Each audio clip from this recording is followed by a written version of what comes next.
تو صحابہ کہنے لگے یا رسول اللہ وہ 99 کدھر ہے؟ نبی پاک نے فرمایا رب کریم نے سنبھالی ہوئی ہے، قیامت کے دن تمہیں عطا فرمائے گا، ابھی تو ایک نازل کی ہے۔ عارف رومی رحمۃ اللہ علیہ فرماتے ہیں کہ ایک شہر ایسا تھا جس میں ایک بیماری بار بار حملہ کرتی تھی، تو 3-4 پہاڑیاں ایک دوسرے کے اوپر تھیں، اکٹھے پہاڑ بنے ہوئے تھے، اس کے اوپر وہ جڑی بوٹی تھی جس سے اس بیماری کا علاج ہوتا تھا۔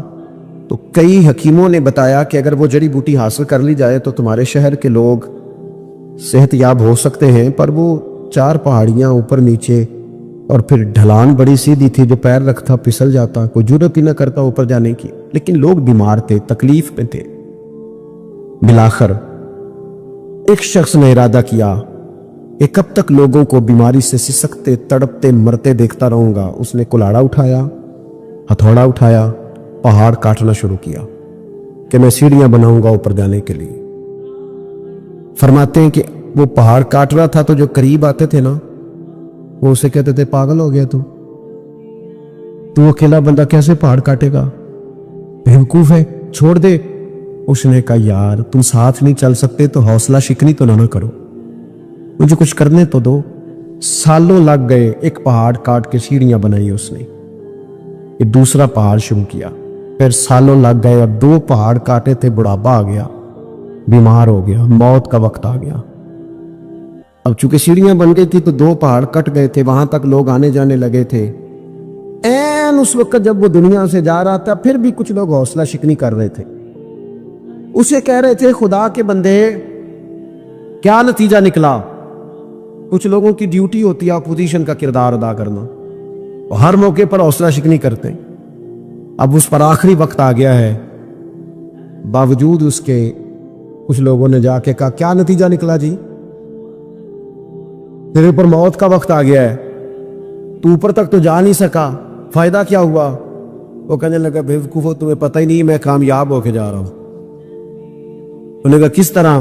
کہنے لگا میں نے آدھا سفر آسان کر دیا ہے، اب جو میرے بعد آئے گا نا اسے 0 سے نہیں شروع کرنا پڑے گا، میں نے آدھا سفر اس کے لیے آسان کر دیا۔ وہ تیسرے پہاڑ سے شروع کرے گا، 2 کاٹے گا تو جڑی بوٹی تک پہنچ جائے گا، لوگوں کو شفا ہونے لگے گی اللہ کے فضل سے۔ ہم پتہ کیا کرتے ہیں، بالخصوص میرے وطن کا رواج یہ ہے کہ لوگ آدھا سفر بھی آسان کرنے کو تیار نہیں، وہ کہتے ہیں نہیں سارا ہی فلانا کرے گا۔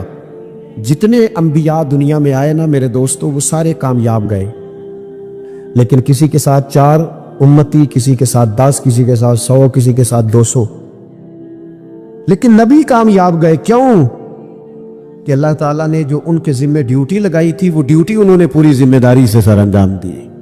اس ڈیوٹی میں انہوں نے کبھی کوئی کمی دکھائی تو اپنی زندگی میں جدوجہد کریں، کام کریں، بیٹھ کر صرف بات نہ کریں، تنقید نہ کریں، بیٹھ کر صرف منصوبہ بندی نہ کریں۔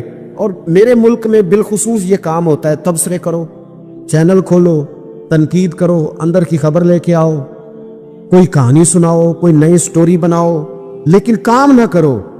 بڑی خوبصورت بات کی مولا کائنات مولا علی شیر خدا رضی اللہ تعالی، اور یہ اتنے حسین و جمیل اور خوبصورت انسان ہے کہ میرے نبی کریم علیہ الصلاۃ والسلام نے فرمایا کہ علی تو دنیا میں بھی میرا بھائی ہے اور قیامت میں بھی میرا بھائی ہے۔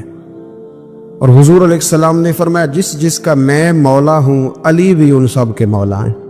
اور حضور علیہ الصلاۃ والسلام نے فرمایا میرا علی تو وہ ہے کہ اس کو دیکھتے رہنا، رب کریم تمہیں عبادت کا درجہ عطا فرمائے۔ فوراً سوال اٹھتا تھا ذہنوں میں کہ جو نہ دیکھ سکیں گے تو وہ کیا کریں گے؟ تو محبوب نے فرمایا ذکر ولی عبادہ، وہ علی کا ذکر کریں گے تو اللہ انہیں عبادت کا درجہ عطا فرمائے گا۔ اور حضرت علی شیر خدا کرم اللہ تعالی وجہہ الکریم جو ہیں، وہ اپنی سیرت کے لحاظ سے، اپنے علم کے لحاظ سے، اپنے تقوی کے لحاظ سے، اپنی پرہیزگاری کے لحاظ سے، عدل و انصاف کے لحاظ، کچھ لوگوں کے فضائل بڑے ہوتے ہیں پر وہ ذاتی طور پر کوئی سیرت نہیں دکھا پاتے۔ حضرت مولا علی شیر خدا کے فضائل بھی بڑے ہیں اور ان کی سیرت میں اللہ نے کمالات بھی بڑے ہی رکھے۔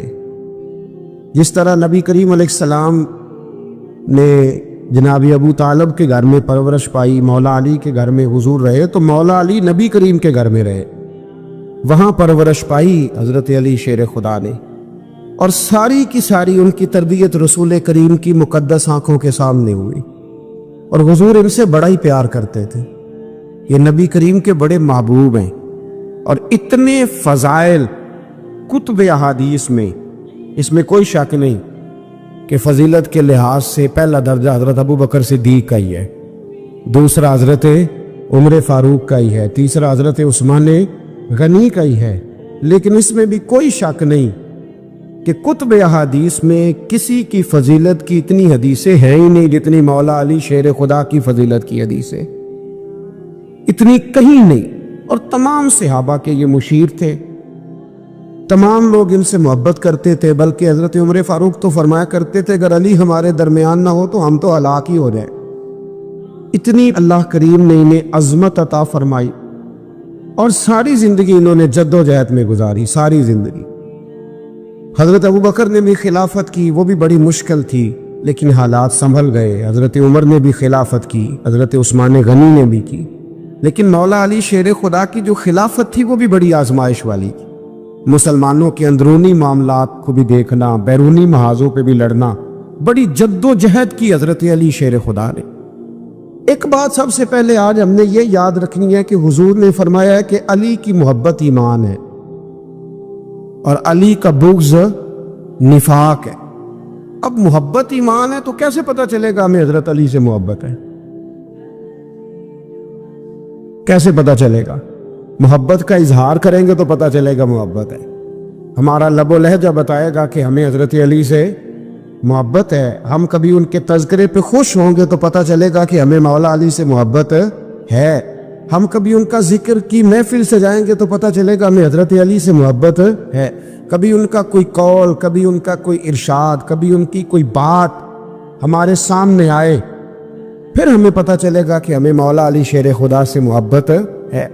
حضرت علی المرتضیٰ کی محبت ایمان ہے۔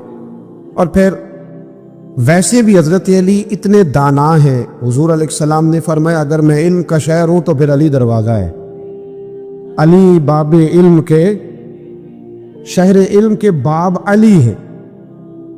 امام صفوری کہتے ہیں ایک دن نا حضرت جبریل امین انسانی شکل میں مولا علی کے سامنے آ کے کھڑے ہو گئے۔ کون؟ حضرت جبرائیل علیہ السلام۔ حضرت جبریل امین کھڑے ہوئے انسانی شکل میں، تو کہنے لگے علی یہ بتائیے کہ جبریل اس وقت کہاں ہے؟ انسانی شکل میں مولا علی سے پوچھتے ہیں۔ تو کچھ جو آج کل ہمارے شاگرد حضرات پڑھ جاتے ہیں نا تو وہ ذرا جلدی کرتے ہیں جواب دینے میں۔ بڑوں کو جب جواب بھی دینا بزرگوں کو تو جواب میں بھی آداب کا خیال ہونا چاہیے۔ اگر آپ کو سوال آتا بھی ہو تو پھر بھی اس میں آداب کا خیال آپ رکھیں گے، آپ فٹافٹ نہیں کہہ دیں گے کہ جناب یہ اس کا جواب ہے، یہ معنی ہے، فوراً نہیں آپ کہہ دیں گے، آپ اس میں بھی آداب کا خیال کریں گے۔ حضرت جبریل امین نے جب کہا نا کہ بتائیے جبریل کہاں ہے، تو حضرت علی فوراً بھی کہہ سکتے تھے آپ ہی تو ہیں جبریل، یہ فٹافٹ کہہ سکتے تھے، اسی وقت ساری بات ختم ہو جاتی۔ لیکن بزرگوں سے بات کرنے کے کچھ آداب ہوتے ہیں، کچھ طور طریقے ہوتے ہیں جو اللہ ماشاءاللہ آج کل لوگوں میں نظر نہیں آتے، کچھ طور طریقے ہیں، کچھ سلیقے ہیں، کچھ جو ہے وہ اس کے خاص نقطہ نظر ہے، اس کو سمجھنا چاہیے۔ حضرت مولا علی شیر خدا رضی اللہ تعالیٰ عنہ سے جب پوچھا نا کہ جبریل امین کہاں ہے اس وقت، تو حضرت علی نے پہلے اوپر دیکھا، پھر نیچے دیکھا، پھر دائیں دیکھا، پھر بائیں دیکھا، پھر آگے دیکھا، پھر پیچھے دیکھا۔ جواب فٹافٹ تیار تھا کہ آپ ہی تو ہیں، لیکن ایسے جواب نہیں دیا۔ فرمانے لگے جناب نہ تو اس وقت حضرت جبریل مشرق میں ہے، نہ مغرب میں ہے، نہ شمال میں ہے، نہ جنوب میں ہے، نہ 7 زمینوں میں ہے، نہ آسمانوں میں ہے۔ پھر بھی یہ نہیں کہا کہ آپ جبریل ہیں۔ فرمانے لگے بھئی زمینوں آسمانوں مشارق مغارب میں تو کوئی نہیں، تو یا آپ جبریل ہے یا میں جبریل ہوں، دونوں میں سے ایک ہے۔ تو حضرت جبریل امین مسکرائے، فرمانے لگے نہیں آپ تو علی ہیں، جبریل تو میں ہی ہوں، آپ علی۔ لیکن نا بہت سارے لوگ سوال کا جواب دیتے ہیں پر وہ آداب کو ملحوظ خاطر نہیں رکھتے۔ نبی پاک علیہ السلام نے ایک دن نماز 4 رکعتوں کی تھی تو حضور نے 2 پہ سلام پھیر دیا، تو صحابہ سے پوچھا میں نے کتنی پڑھی ہے؟ اور اس کہنے لگے یا رسول اللہ زیادہ پتہ تو آپ کو ہی ہے پر ہمیں لگتا ہے کہ آپ نے 2 پڑھائی ہے۔ یہاں ایسے کرتا ہے کوئی؟ سوال ہی نہیں پیدا ہوتا. یعنی 1 منٹ سے پہلے امام غزالی ایک درویش کے مرید ہو گئے تھے تو بہت بڑے عالم تھے. آپ کو پتہ ہے عالم آدمی کا مرید ہونا اللہ ہی خیر کرے کسی کرامت سے کم نہیں ہوتا. بڑا مشکل ہوتا ہے وہ کسی کی غلامی کرے, وہ بڑا مشکل ہوتا ہے, مطلب کٹھن ماحول ہوتا ہے. تو امام غزالی بیعت ہو گئے تو مرشد نے پہلا وظیفہ یہ بتایا کہ کسی پر اپنے علم کا اظہار نہ کرنا. ہاں, اپنے علم کا اظہار, آپ اس کو آسان وظیفہ سمجھتے ہیں؟ یعنی علم ہو بھی تو بندہ اظہار نہ کرے, بد عزمی ہو جاتی ہے. تو بد عزمی ہو جاتی, نیند نہیں آتی. 2-4 لفظ جو بندہ پڑھ کے آتا ہے نا, اس کو تو نیند نہیں آتی کہ میں پڑھا لکھا ہوں تو میں بتاؤں نا. تو حضرت علی شیر خدا کرم اللہ تعالیٰ وجہ الکریم کے وہ آداب سے مجھے یہ بات یاد آئی کہ امام غزالی کے شیخ نے کہا علم کا اظہار نہ کرنا یہ پہلا وظیفہ ہے. شیخ شہاب الدین سہروردی کہتے ہیں مجھے میرے ماموں حضور غوث پاک کے پاس لے گئے تھے تو جاتے ہوئے میرے رستے میں خیال آ رہا تھا میں الحمدللہ خود پڑھا لکھا ہوں, کہ جب انہوں نے جا کے پیش کیا نا غوث پاک کی بارگاہ میں کچھ دے تو حضور غوث اعظم فرمانے لگے بھرے ہوئے پیالے میں کیا ڈالوں, پہلے ہی فول ہے, کوئی گنجائش ہی نہیں. تو فرماتے ہیں پھر میں اگلی دفعہ گیا تو غرور علم کو توڑ کے گیا, تو پھر میں غوث اعظم کی بارگاہ میں بیٹھا تو اللہ تبارک و تعالیٰ نے پھر مجھے جھولی بھر کے خیرات عطا فرمائی. یاد رکھ. تو کہتے ہیں انہوں نے کہا کہ اظہار نہیں کرنا علم کا. تو بس ایک دن بیٹھے بیٹھے نا ایک بندہ مسئلہ پوچھنے آیا, انہوں نے بزرگوں سے مسئلہ پوچھا, میرے مرشد سے. امام غزالی کہتے ہیں میرے پیر سے مسئلہ پوچھا تو وہ کہنے لگے بھئی مجھے نہیں اس سوال کا جواب آتا. حضرت صاحب نے کہہ دیا مجھے نہیں آتا. کہتے میں قریب تھا, میں نے اس بندے کو بلایا, میں نے کہا مجھے آتا ہے جواب, میں بتاؤں؟ تو کہتے شیخ فرمانے لگے غزالی تیرا کیا خیال ہے مجھے نہیں تھا جواب آتا, تو تجھے آزمانے کے لیے کہا تیری ابھی میں نہیں نہ گئی تو کوئی نہیں میاں پھر ابھی تو رستے میں ہی رہے گا. فٹافٹ لوگ کہتے ہم ایسی لاکھوں کتابیں قابل ضبطی سمجھتے جن کو پڑھ کے بیٹے باپ کو خبتی سمجھتے. ایک بات یہ کہ ان سے محبت کرنی ہے, دوسری بات یہ کہ ان کی سیرت. پہلی بات زندگی میں ادب بڑا کیا مولا علی شیر خدا, بڑا ادب کیا. حضرت علی کہتے ہیں میں نے نبی پاک سے ایک سوال پوچھنا تھا تو میں نے 14 دن انتظار کیا. یہ سوال جو ذہن میں آ جائے تو نمبر پاس ہوتا ہے, تو 14 منٹ انتظار ہوتا ہے, میں نے تو گھنٹے کا ہی نہیں. یعنی 14 منٹ بھی بندے انتظار, سوال ہی پیدا نہیں ہوتا. اور اگر پیر صاحب فون نہ ریسیو کرے تو وہ متکبر ہے, اگر وہ فون نہ اٹھائیں تو پھر یہ ہے کہ اب دین کی بات کس سے پوچھے جی ہم, پھر ہمارے پاس فلسفہ ہے. کہتے میں نے 14 دن انتظار کیا. کیا؟ مولا علی فرماتے میرے دل میں خیال تھا کہ کوئی اور آ جائے اور جو میں بات پوچھنا چاہتا ہوں وہ نبی پاک سے پوچھ لے, وہ حضور سے پوچھ لے تو میرا بھی چلو معاملہ بن جائے گا. اب ان سے زیادہ کو بے تکلف تو نہیں تھا نا نبی پاک کی بارگاہ میں, جھٹ پوچھ سکتے تھے. 14 دن کہتے 14 دن کے بعد بندہ آیا, وہی سوال پوچھا جو میں نے پوچھنا تھا. تو کہتے حضور جواب اسے دے رہے تھے اور دیکھ میری طرف رہے تھے, جواب اسے دے رہے تھے اور توجہ حضور کی میری جانب. ایک ان کی زندگی میں ادب بڑا ہے. دوسری بات یہ کہ گہرا علم ہے مولا علی کا. ہمارے ہاں لوگوں کے پاس علم ہوتا ہے اللہ ماشاءاللہ بڑے بڑے اچھے علماء ہیں, لیکن بعض جگہ پہ علم بڑا سطحی سا ہے, سطحی سا. یعنی ساری زندگی جس بندے نے علم پڑھا ہے وہ گہرائی تک نہیں اترا, یعنی اس پر عمل نہیں کر سکا. تو اگر میرا علم مجھے نفع نہیں دے رہا تو میرا علم کسی کو کیا نفع دے گا. حضرت علی کا علم گہرا تھا, سیانہ علم تھا, گہرائی والی بات کرتے تھے, بڑی سوچ سمجھ کے فیصلہ کرتے تھے اور بڑے زیرک تھے, دانا آدمی تھے حضرت مولا علی شیر خدا رضی. اور آپ کا فہم و فراست نرالا تھا. ایک شخص نے کہا جی میں نے ترس کھا کے ایک عورت سے شادی کیا, وہ بوڑھی تھی, ترس کھا کے نکاح کیا. میں جوان, وہ بوڑھی ہے, پر میں قریب جاتا ہوں تو مجھے پتہ نہیں کیا ہوتا ہے. وہ بڑی جگہ پہ گیا ہوں پر میرا مسئلہ نہیں حل ہوتا, حالانکہ وہ لاوارث تھی اور شادی نہیں اس کی ہو سکی. تو حضرت علی شیر خدا فرمانے لگے بی بی کو میرے پاس لا, عورت کو لا. وہ لائے تو آپ فرمایا تیرا نکاح نہیں ہوا؟ کہنے لگی نہیں. فرمایا سوچ لے, چپ کر کے. فرمایا کوئی گناہ کیا ہو؟ خاموش ہو گئی. کہنے لگی میں نے میرا آغاز تھا جوانی کا تو میں نے ایک ناجائز بچہ پیدا کیا اور اسے پھینک دیا. آبادی میں پھینکا تو حضرت علی شیر خدا فرمانے لگے یہ تیرا وہی بچہ ہے. چونکہ جو اس نے کیفیات بتائی ہیں وہ یہ ہے کہ انسان ماں بہن جو اس کی ہوتی ہے نا، کچھ بھی ہو جائے، اللہ تعالیٰ نے فطری جذبے رکھے ہوتے ہیں. تو وہ کوئی حیوان ہو تو بات الگ ہے، اگر انسان ہو تو وہ مطلب انسان ماں کے سینے سے لگ بھی جائے تو اسے شفقت کا رنگ تو نظر آتا ہے، لیکن اس کے اندر وہ جذبات پیدا ہو سکتے نہیں. بیٹی سینے سے لگ جائے تو وہ والے جذبات اس میں تو حضرت علی شیر خدا کا علم بڑا باریک.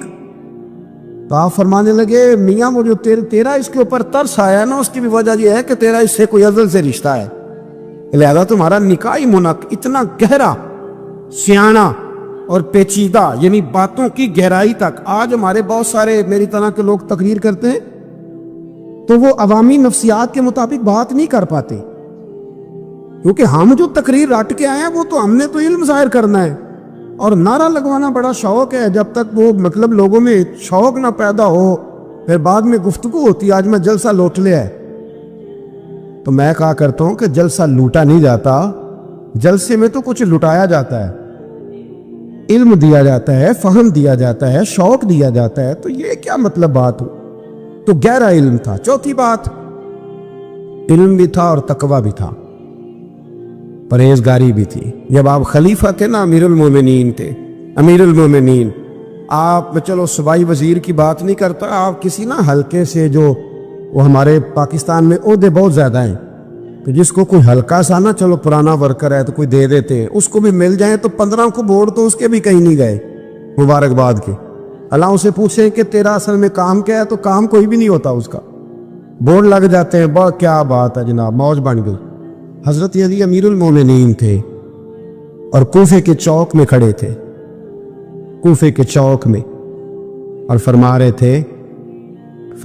تھے کہ بھئی یہ میری زرہ ہے، بڑی قیمتی ہے، یہ کوئی بندہ خرید لے. کسی نے قریب جا کے پوچھا امیر المومنین کیوں بیچ رہے ہو؟ تو فرمانے لگے میری طامت پرانی ہو گئی ہے، اب نہ اتنی پرانی ہوئی ہے کہ اس پہ پیوند لگنے کی بھی جگہ کوئی نہیں بچی، اگر یہ پھٹنے کے قریب نہ جاتی تو میں زرہ نہ بیچتا. امام حسن رضی اللہ تعالیٰ عنہ کہتے ہیں میرے ابا جی خزانے کا سارا منہ کھول کے اللہ کے بندوں میں بانٹ کے تو اس کمرے میں 2 نفل پڑھ کے کہتے تھے یا اللہ گواہ ہو جاؤ، میں نے قوم کی امانت قوم پہ خرچ کر دی ہے. یہ پرہیزگاری، یہ تقوی، یہ ذوق حضرت مولا کائنات شیر خدا علی المرتضیٰ رضی اللہ تعالی عنہ. ہمارے ہاں نا ہم نے بانٹ دی ہیں چیزیں، یعنی کو بندہ زہرا حضرت علی کے نعرے لگانے لگ جائے تو لوگوں کو شک پڑ جاتا ہے. تو ایک بندہ میرے کان میں کہنے لگا 2-3 دن سے یہاں علی علی ہو رہی ہے کان میں. اب بڑی جلدی ہمارے تھرمامیٹر والے لوگ بھی بڑے تیار بیٹھے رہتے ہیں. کہنے لگا 2-3 دن ہو گئے یہاں علی علی ہو رہی ہے. میں کیا دعا کر ہوندی رہے. تو کہنے لگا آپ نے کوئی وضاحت نہیں کی. میں کیا تینوں اصل وضاحت دی لوڑ نہیں، تینوں کسی اور شے دی لوڑ ہے. عجیب بیوقوف آدمی ہے بھائی. ان لوگوں کا تو رشتہ ہی کوئی نہیں مولا علی شیر خدا کے ساتھ، اور ہم جو ہیں ہم تو مرید ہیں مولا علی شیر خدا.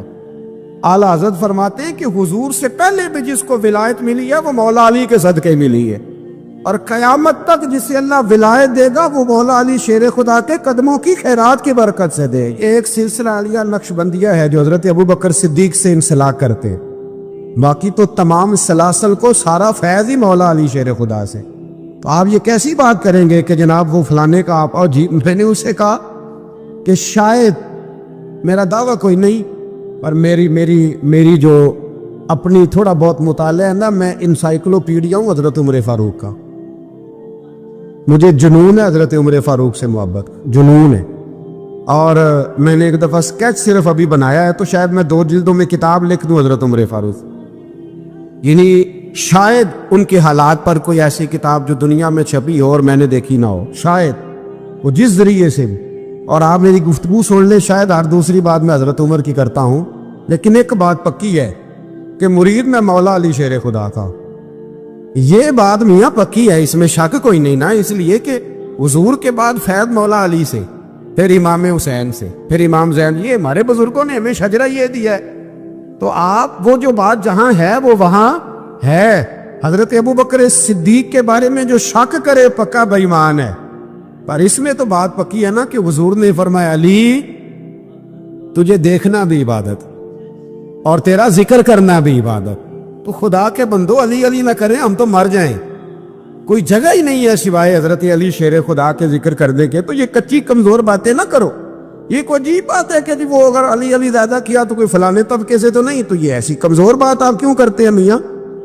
یہ آپ عجیب آپ نے بحث چھیڑ دی لوگوں نے. تو یہ کوئی ایسا مسئلہ نہیں. زندگی میں یاد رکھو, جس کی زبان پہ علی علی زیادہ رہتا ہے نا, اس کی زبان پہ نبی نبی بھی زیادہ ہی رہتا ہے.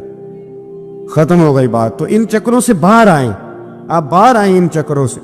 اور اسی طریقے سے میں نے کہا تھا کہ ہم کوئی ترازو لے کے نہیں بیٹھے ہوئے کہ فضیلت کس کی زیادہ ہے. اما عائشہ صدیقہ جو ہیں وہ مومنوں کی ماں ہیں, اور اس میں کوئی دوسری رائے نہیں کہ اس خاتون کے امت مسلمہ پر اتنے احسانات ہیں کہ دنیا گن نہیں سکتی. لیکن یہ ہے کہ رسول کریم نے فرمایا کہ فاطمہ میرے جگر کا ٹکڑا ہے. اب میں ترازو لے کے بیٹھ جاؤں کہ حضرت فاطمہ کی شان زیادہ ہے یا حضرت عائشہ کی, تو میں بیوقوفی ہوں نا. اس لیے کہ یہ میری ذمہ داری نہیں, یہ تو بات ان کی ہے نا. میں نے ایک بات سنائی تھی آپ کو پیر سید فیض الحسن شاہ صاحب کی, عالم آج شریف والی. پیر صاحب سے کسی نے پوچھا کہ حضرت فاطمہ افضل ہے کہ سید عائشہ؟ تو آپ فرمانے لگے پہلی بات تو یہ کہ تجھے یہ سوال ہی نہیں کرنا چاہیے تھا, اور اگر تو نے کر لیا ہے تو پھر جواب سن لے. فرمانے لگے فاطمہ زوجہ ہیں حضرت علی کی, اور عائشہ زوجہ ہیں نبی پاک کی. تو علی کی زوجہ نبی کی زوجہ سے افضل نہیں ہو سکتی. اور پھر فرمانے لگے عائشہ بیٹی ہے ابو بکر صدیق کی, اور فاطمہ بیٹی ہے مصطفیٰ کریم کی. تو ابو بکر کی بیٹی نبی کی بیٹی سے افضل نہیں ہو سکتے. وہ بندہ کہنے لگا حضرت جی رزلٹ کیا نکلا؟ کہنے لگے گھر جا کے کڑ دا رہی تینوں گل دس چھڑی ہے, اب تو گھر جا اور رزلٹ گھر جا کے نکالتا رہے. میں نے تو تجھے نا بتا دیا ہے کہ جو اصل بات ہے وہ یہ ہے کہ ابو بکر صدیق کی بیٹی نبی پاک کی بیٹی سے افضل ہو سکتی نہیں, اور علی المرتضیٰ کی زوجہ نبی پاک کی زوجہ سے افضل ہو سکتی. باقی جا تو نتیجہ گھر جا کے نکال, نتیجہ گھر جا کے نکال. تو ہمارے بزرگ تو اس لیول پہ سوچتے, اس لیول پہ. حضرت عائشہ صدیقہ رضی اللہ تعالیٰ عنہ اگر گھوڑے پہ بیٹھتی تھی نا تو مولا علی لگام تھام لیتے تھے, ماتے تھے یہ ماں ہے مومنو, یہ ماں ہے مومنو. آپ کیا بات کرتے؟ حضرت عمر فاروق کو کبھی حضرت عائشہ بلا لیتی تو کامتے ہوئے حاضر ہوتے. ماں ہے مومن. یہ کچی باتیں چھوڑ دے, عشق کرے تو کھول کے کرے, ڈر ڈر کے نہ کرے. میں نے درجنوں تقریروں میں کہا کہ منقبتیں لکھو حضرت صدیق اکبر کی بھی, حضرت عمر کی بھی منقبت لکھو, حضرت عثمان کی بھی لکھو, اور ہم سنتے ہیں الحمدللہ وہ ساری. لیکن میرے بھائی یہ یاد رکھے, اس میں کوئی شک نہیں, ان کی عظمتیں, شانیں, فضیلتیں وہ بلندیاں ہیں. ہمارا یہی عقیدہ ہے, اور الحمدللہ ہماری نسلیں بھی اسی پہ قائم رہے گی.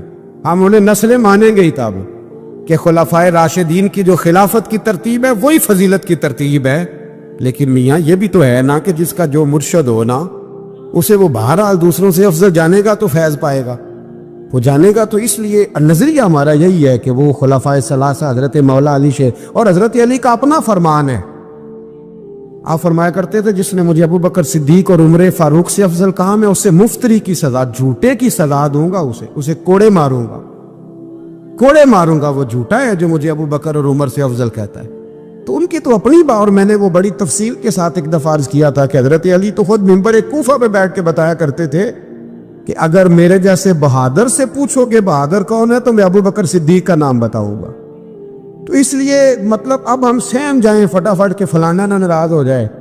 تو بھئی جب ہم درجنوں جمعے حضرت صدیق اکبر پہ پڑھاتے ہیں اس وقت تو نہیں نا کسی کو ٹینشن ہوتی.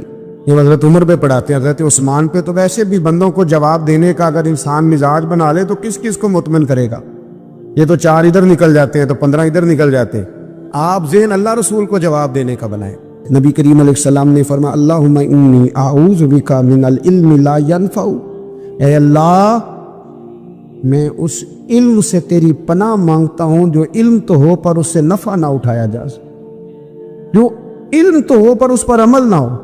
داتا صاحب رحمۃ اللہ علیہ فرماتے ہیں علم ہمیشہ اس لیے سیکھنا کہ اللہ تبارک و تعالیٰ تمہیں اس کا نفع عطا کرے, اور پھر آگے بڑھتے ہیں. تو آپ فرماتے ہیں جب علم سیکھ لو تو پھر نہ اللہ رسول سے عشق کرنا, فرماتے ہیں پھر نمازیں پڑھنا آسان ہو جائے گا، روزے رکھنا آسان ہو جائے گا، قرآن مجید پڑھنا آسان، محبت کرنا۔ اور آپ نے مثال دی، جہاں بھی کوئی بات سمجھاتے ہیں ایک مثال دیتے ہیں، مثال دی۔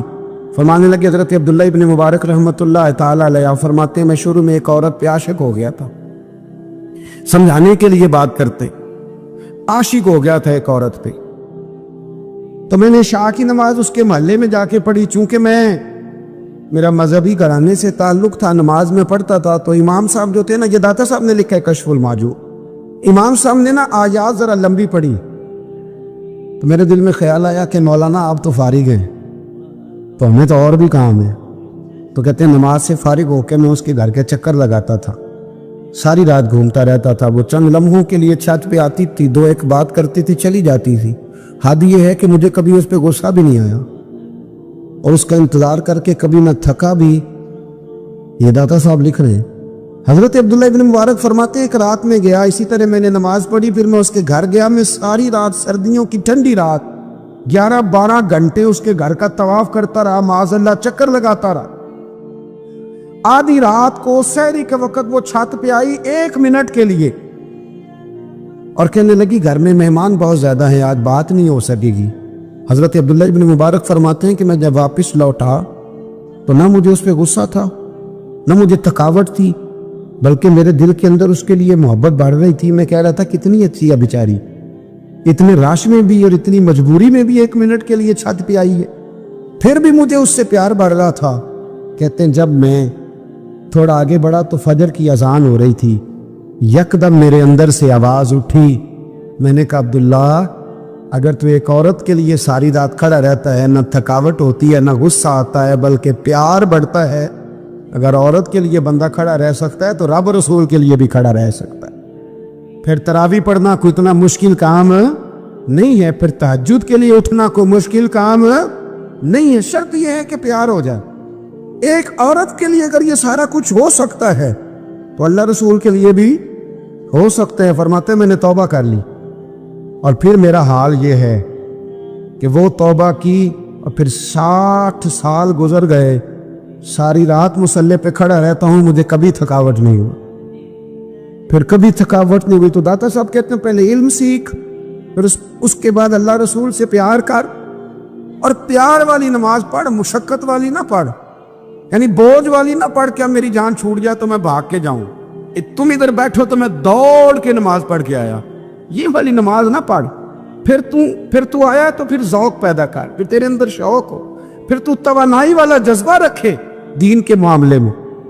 پھر داتا صاحب ایک تیسری بات ارشاد فرماتے ہیں، ایک تیسری بات داتا صاحب کرتے ہیں۔ داتا صاحب کہتے ہیں کہ یہ یاد رکھ کہ جو تجھے اعزاز ملے گا نا زندگی میں، اعزاز تجھے جو زندگی میں ملے گا، اور کوئی کرامت اگر تجھے ملے گی تو وہ صرف نبی پاک علیہ السلام کی سنت اور شریعت کی وجہ سے ملے گی۔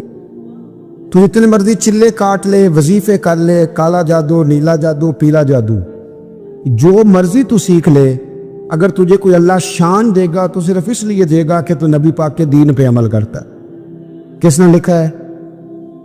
اللہ کرے آپ کو میں یاد کرا سکوں، اللہ کرے ایسا ہو جائے اور میری جماعت سمجھنے لگ جائے کہ داتا صاحب کہتے ہیں سنت شریعت پہ عمل کرنا چاہیے، اور میں کوئی ایسی چھپی چھپائی بات بھی نہیں کر رہا، اس کو چلا دے، کوئی ایسی چھپی چھپائی بات بھی نہیں کر رہا۔ کشف المعجوب دنیا کی ہر زبان میں اردو میں ملتی ہے، آپ لے کے دیکھ سکتے ہیں۔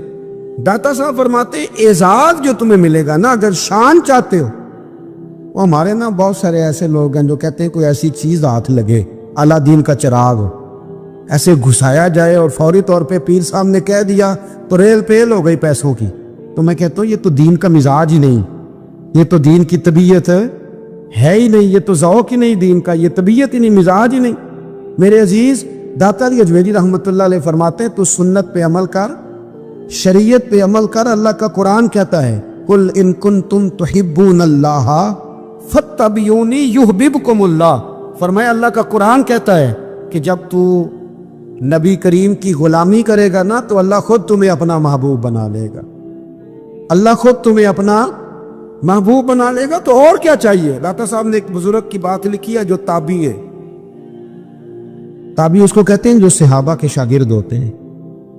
ایک بزرگ کی بات لکھی جو تابعی ہے، وہ فرماتے ہیں کہ ان بزرگوں کا طریقہ یہ تھا کہ وہ لوگوں سے چھپ کے نا پہاڑ کے پیچھے عبادت کرتے تھے، اور پوزیشن ان کی یہ تھی کہ کسی سے ملتے نہیں تھے، بالخصوص فجر کی نماز سے لے کر عصر کی نماز تک بکریاں رکھی ہوئی تھیں، ان کو چراتے رہتے تھے فرات کے کنارے اور نفل پڑھتے رہتے۔ اس وقت کو ملنے بھی نہیں آتا تھا۔ ایک شخص بڑی دور سے ان کی شہرت سن کے آیا، میں نے تو ملنا ہے۔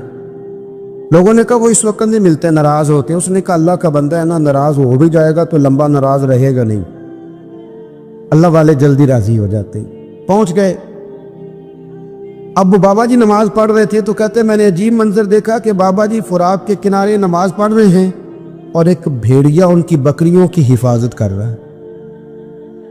کہتے میں حیران رہ گیا کہ بھیڑیا تو بکریاں کھایا کرتا ہے اور یہاں چرا رہا ہے۔ کہتے میں جب گیا تو بابا جی نوافل میں مشغول تھے، مجھے دیکھ کے کہنے لگا اس وقت کیوں آئے؟ میں نے کہا حضور اگر آئے گیا ہوں تو پھر مہربانی کریں قبول فرما لیں۔ میں بیٹھ گیا تو میں نے کہا حضور یہ بھیڑیا بکریاں چرا رہا ہے، بھیڑیا اور بکریے کی صلح کب سے ہو گئی؟ تو فرماتے ہیں لمبی تقریر نہیں، ہلکا سا جملہ۔ فرمانے لگے جب سے بکریوں کے مالک نے رب سے صلح کر لی ہے نا، تب سے بھیڑیوں نے بھی بکریوں سے صلح کر لی ہے۔ بکریوں کے مالک نے رب سے صلح کر لی، گناہ چھوڑ دیے، اس کی فرما برداری میں آ، اب پھر اسے بکریاں چلانے کی ضرورت نہیں رہی۔ بکریاں نہ اب بھیڑیا چراتا ہے۔ کہتے ہیں میرے اوپر کپ کپی طاری ہو گئی بزرگوں کی بات سن کے، اور مجھے پیاس لگی اور خواہش آئی کہ پتہ نہیں اب بابا جی کچھ کھلائیں پلائیں گے بھی کہ نہیں، بابا جی کچھ کھلائیں گے بھی کہ نہیں۔ کہتے میرے دل میں خیال تھا تو بزرگوں نے نا ایک لکڑی کا پیالہ، ان کے پاس وہ غار میں بیٹھے تھے تو ایک چھوٹا سا پتھر تھا، اس کی ڈھلان بنی ہوئی، بابا جی نے اس کے نیچے لکڑی کا پیالہ رکھا، وہ رکھا ہی تھا تو وہ دودھ سے بھر گیا۔ کہتے انہوں نے مجھے دیا تو ٹھنڈا اور میٹھا دودھ، میری طبیعت خوش ہو گئی۔ بابا جی نے دوبارہ وہی پیالہ اسی جگہ رکھا تو شہد سے بھر گیا۔